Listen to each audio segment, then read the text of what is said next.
Assalamualaikum warahmatullahi wabarakatuh. Halo Sobat IPB, bagaimana nih kabarnya? Semoga senantiasa sehat selalu ya. Kita ketahui bersama bahwa pandemi COVID-19 sudah mengalami penurunan di Indonesia. Dan ini memberi angin segar bagi dunia kampus tentunya. Salah satunya dengan diperbolehkannya kegiatan pendidikan dan kemahasiswaan secara offline atau luring. Lalu bagaimana dengan IPB University? Akankah kita melakukan kegiatan pendidikan dan kemahasiswaan secara offline kembali? Bersama saya Fitri Damayanti, kita akan kupas tuntas semuanya bersama Wakil Rektor Bidang Pendidikan dan Kemahasiswaan, Profesor Drajat Martianto.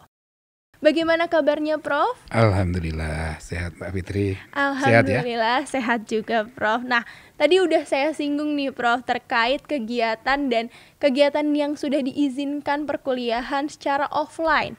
Apakah IPB University di tahun ajaran 2022-2023 akan melaksanakan kegiatan pendidikan maupun kegiatan kemahasiswaan secara offline, Prof?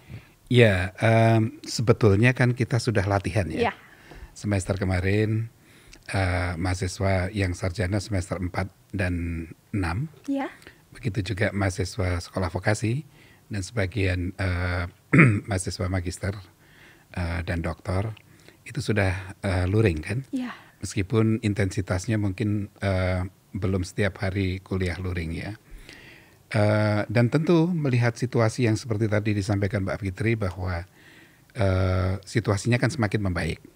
Meskipun di bulan Juni ini ada kenaikan lagi nih. Ya, artinya ini kan yang paling penting bagi kita itu waspada dan selalu membiasakan diri dengan kewaspadaan itu dalam artian bahwa memang kondisinya membaik tetapi kita tidak boleh abai kan gitu ya. Pastinya, Pak. Nah, melihat situasi yang seperti ini dan kemudian setelah berdiskusi, berkomunikasi dan juga berkonsultasi dengan berbagai pihak dan juga melihat situasi di mana anak-anak sekolah kan juga sekarang sudah masuk secara luring ya. Maka insya Allah nanti mulai semester ganjil tahun 2022-2023 kita akan membuka kampus ini bukan selected lagi, bukan hanya untuk semester tertentu tetapi untuk semua. Untuk semua untuk ya, semua. Pak? Artinya ini kewajiban bagi semua untuk mengikuti kuliah secara luring. Oke, apakah untuk semua program studi, Pak, atau beberapa saja atau bagaimana nih, Pak? Jadi untuk semua program studi di sekolah vokasi, di program sarjana, dan tentu di pasca sarjana. Di pasca sarjana juga. Dan termasuk program profesi ya. Tetapi kita juga tahu khusus untuk program pasca sarjana ini kan ada beberapa yang memang didesain, yang terutama kerjasama dengan berbagai pihak, itu didesain untuk dilaksanakan secara daring. Ya. Ya, kita tidak masalah itu dilaksanakan secara daring karena memang desainnya sudah begitu. Ya. Tetapi secara umum bukan hanya kegiatan perkuliahan, tetapi juga kegiatan kemahasiswaan. Kita kan kemarin baru saja menyelesaikan Olimpiade Mahasiswa yang gegap gempita. OMI ya, Pak? OMI, ya kan? Itu juga kan luring ya. Iya, betul, luring. Luar biasa sekali kita sudah mulai latihan lah, banyak latihan dan alhamdulillah tidak pernah terjadi lagi ledakan kasus. Nah, kemungkinan besar kan ini karena sebagian besar mahasiswa kan sudah vaksinasi ya. Iya. Sekurang-kurangnya vaksinasi 1 dan vaksinasi 2. Nah, saya kira dengan tetap semangat bahwa kita sekarang ya sudah harus bersahabat lah dengan COVID. Dengan pandemi ini dengan Pak. pandemi ini kita bisa melakukan kegiatan apapun. Perkuliahan, kegiatan kemahasiswaan, termasuk kegiatan kemahasiswaan itu ya seni, olahraga dan sebagainya. Yang penting tidak meninggalkan prokes saja. Iya, gitu. artinya gini ya Pak, berarti nggak cuma sarjana aja yang tidak, melaksanakan semua, secara offline. Semua. Iya, berarti semua terbuka. Program pasca sarjana, kemudian profesi, vokasi, tapi ada adjustment ya Pak? Nah, tentu begini, bagaimanapun kan kita punya pengalaman ya, 2 tahun lebih kemarin kegiatan itu kan juga naik turun ya. Kita sudah buka kampus ternyata naik kan kasusnya sehingga naik. kita online kan dulu. Nah kemudian setelah membaik kita luring lagi. Nah nanti pun juga begitu. Tetapi yang paling penting bagi kita dan ini juga menyerap aspirasi mahasiswa kan, Sebetulnya yang paling dibutuhkan oleh mahasiswa kan peningkatan skill-nya ya. Iya, peningkatan Jadi skill. oleh karena itu skema kita terutama untuk program sarjana dan vokasi itu praktikum atau prakteknya itu harus dilaksanakan 100% luring. Oke, jadi 100% luring di Ya, di praktikumnya, Pak. praktikum. Adapun perkuliahannya itu boleh kombinasi luring dan daring. Tetapi tidak dalam model hybrid di mana dosennya di rumah, mahasiswanya di kampus, atau sebagian mahasiswanya dan dosennya di kampus, sebagian lagi ada di Sumatera Utara, di Aceh dan sebagainya. Iya. Tidak begitu. Karena itu menyulitkan juga ya secara sistem kalau kita harus melakukan itu untuk semua mahasiswa. Jadi yang disebut dengan hybrid metode baurannya itu adalah kita membolehkan perkuliahan itu dilakukan secara daring, Oke. tetapi tidak boleh lebih dari 7 kali pertemuan. Ya, boleh 1 kali, boleh 2 kali, boleh, tapi maksimal 7 kali pertemuan. Nah, karena kita memang sudah merancang dari dulu bahwa IPB juga akan beranjak ya dari kuliah yang full luring gitu ya, sebelum pandemi bahkan Iya, kita kan sebelum sudah pandemi. merancang kan untuk kombinasi dengan daring. Tetapi karena kita ini bukan program pendidikan jarak jauh, tapi oleh karena itu tidak boleh lebih dari setengahnya lah ya daring. Karena kebutuhan kuliah daring ini kan sudah menjadi keniscayaan kan sekarang. Keniscayaan, Iya, harusan ya, Pak. keharusan. Iya. Jadi kira-kira seperti itu. Oke, berarti ada kebijakan-kebijakan yang ditetapkan oleh IPB terkait tadi tidak boleh lebih dari 7 pertemuan kalau misalkan mau ada daring dan luring seperti itu ya, Pak? Iya, itu pun dengan catatan ya. Oke. Tidak karena saya lagi pengen daring terus sekarang langsung daring. Oh, tidak seenaknya Tidak gitu ya, seenaknya Pak? begitu. Semuanya harus terjadwal.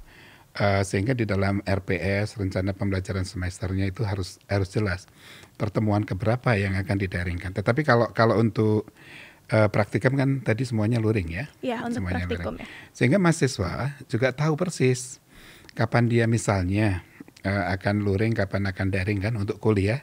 Karena apa? Karena sudah tercantum di dalam jadwal yang disepakati bersama pada saat kita membuat kontrak kuliah itu. Oke, kan. berarti Oke. Sobat IPB nggak perlu khawatir nih karena semuanya itu nanti akan tertera langsung di kontrak perkuliahan ya, harus. Dan tidak semena-mena gitu ya, Pak? Kalau tidak tercantum di situ, mahasiswa boleh bertanya kepada dosen kan. Oke, tenang ya Sobat IPB. Kapan daring, kapan luring. Jangan sampai udah dandan cantik ke kampus, ternyata tiba-tiba Batal gitu. Wah, daring aja kita nggak jadi Ya. luring gitu. Tetapi Pak. kami juga berharap meskipun kuliahnya daring, mahasiswa lebih banyak ada di kampus lah ya. Ya, tentunya, Pak. Bisa di kelas karena fasilitas internet mungkin akan lebih baik gitu kan. Pastinya. Jadi Ya. nggak ada kendala-kendala, wah nggak bisa ikut kuliah karena jaringannya susah Ya, gitu ya Sobat oleh IPB. karena itu kalau di dalam kampus kan relatif lebih terjamin ya. Oke, Ya. membahas lagi nih Pak, tadi Bapak sempat mention terkait praktikum. Praktikum itu diharuskan secara luring 100% ya lebih baiknya.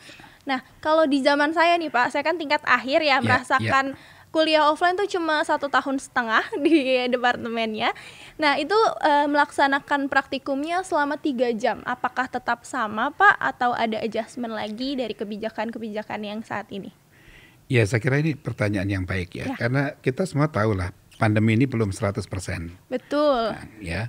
Dan kemudian kebiasaan kita menggunakan masker kalau berjam-jam di ruang sempit juga mungkin menyulitkan ya. Ya, sangat. Sangat kan gitu.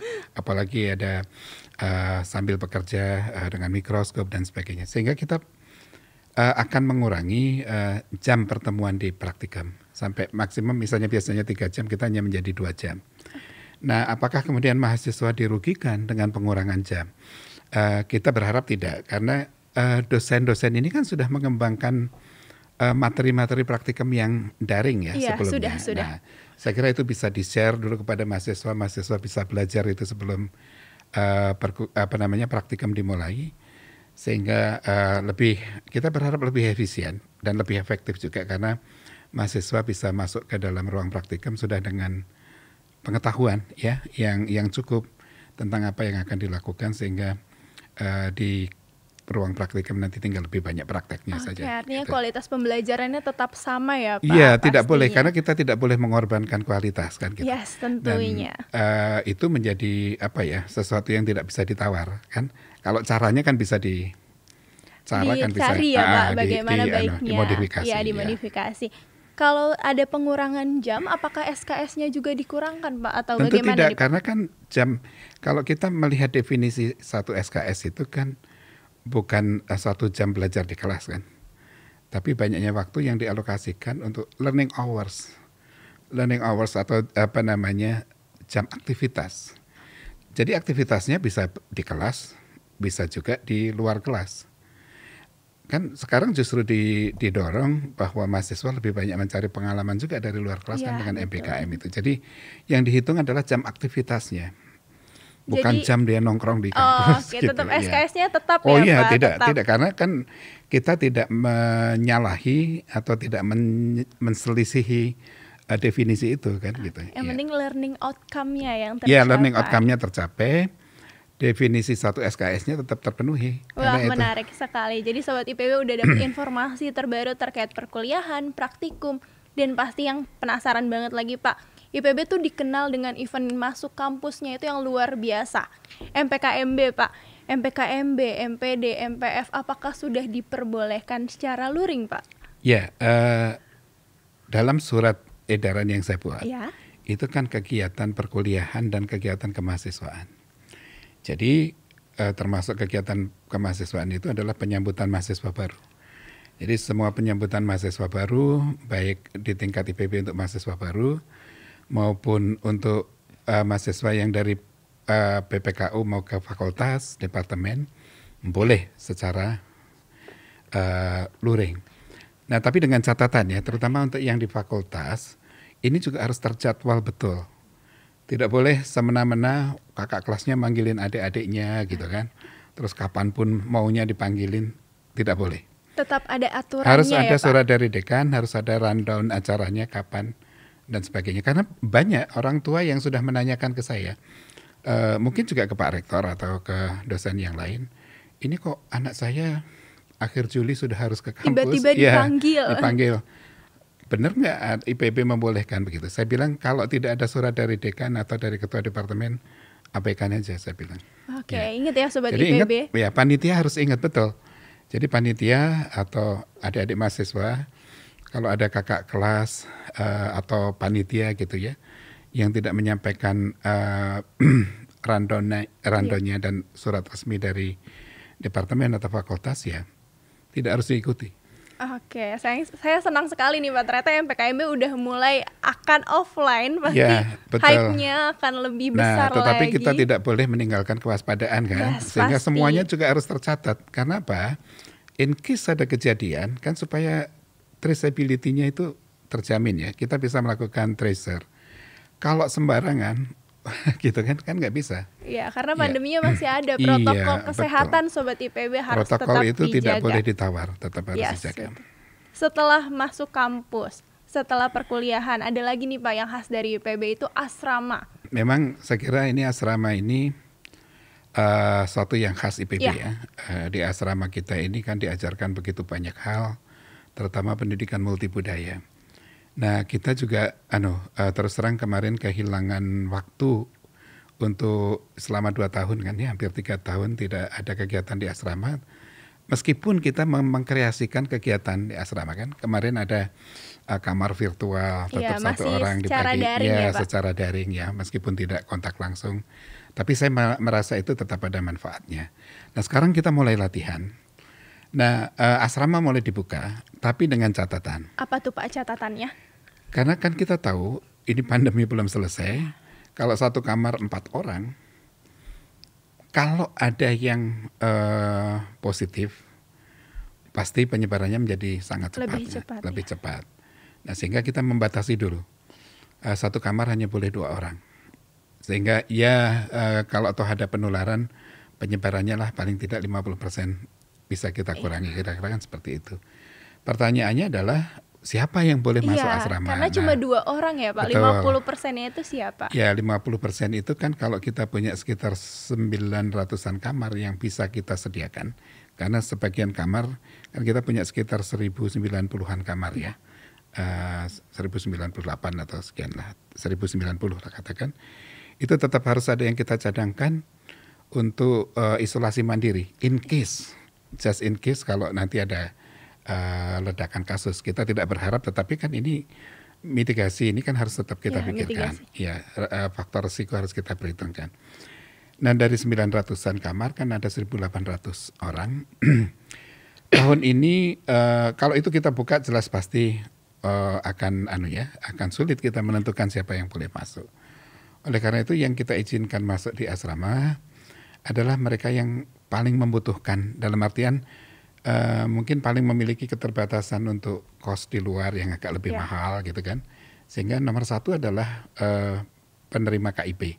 Penerima KIPK ya Pak berarti? Ya, KIPK. Meskipun mereka sudah dibantu oleh pemerintah, tetapi tetap saja masih masuk dalam kelompok yang memerlukan backup lah. Paling tidak di tahun pertama itu mereka tenang lah belajar kan.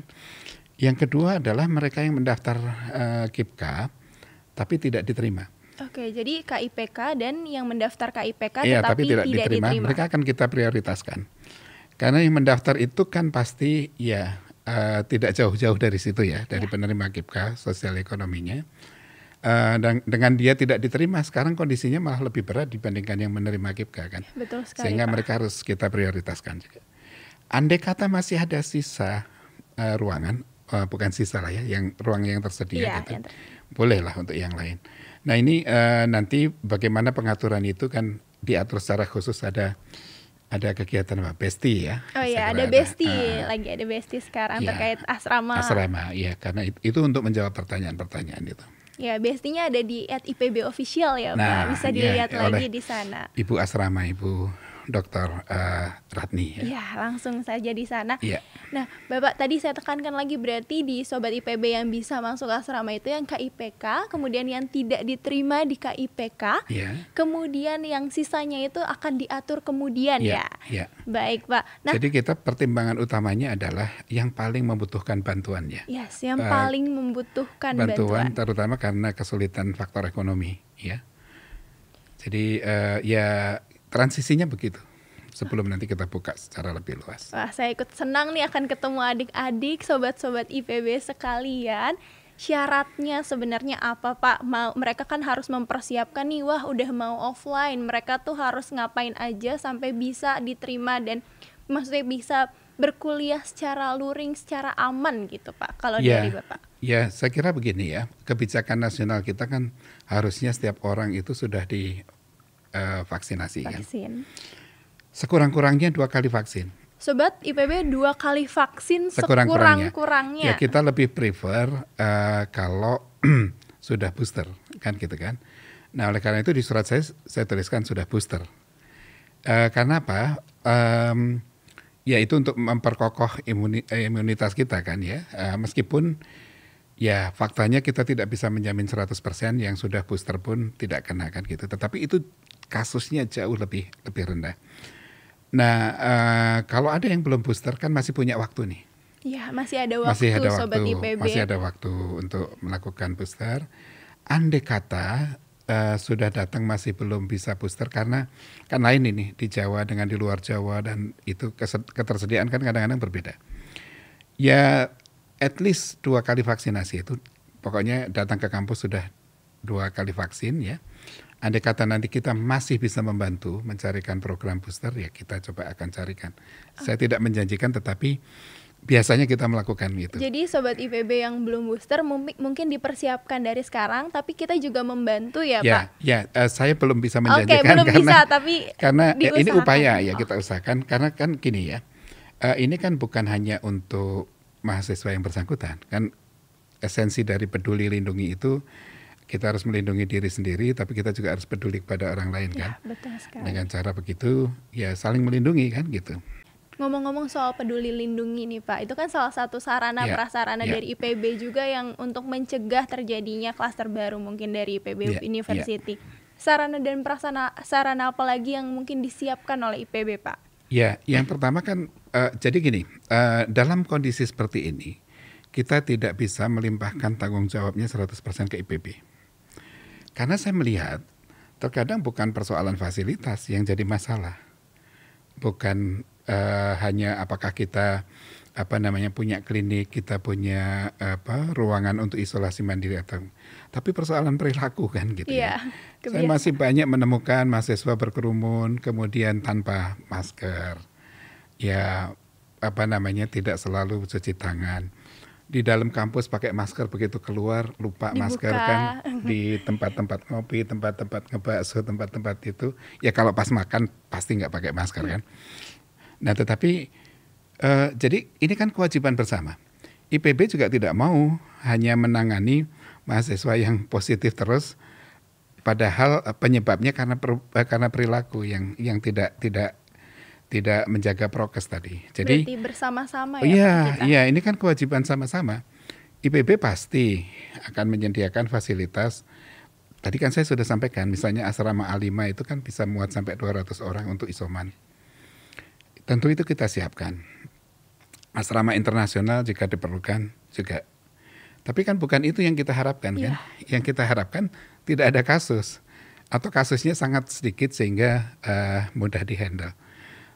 Tetapi andai kata itu terjadi ya kita siap kan, karena kita sudah punya pengalaman bahkan bukan hanya untuk komunitas Civitas Akademika kan, tetapi juga masyarakat Kota Bogor kan kita karantina langsung di asrama di situ ya, untuk isolasi mandiri.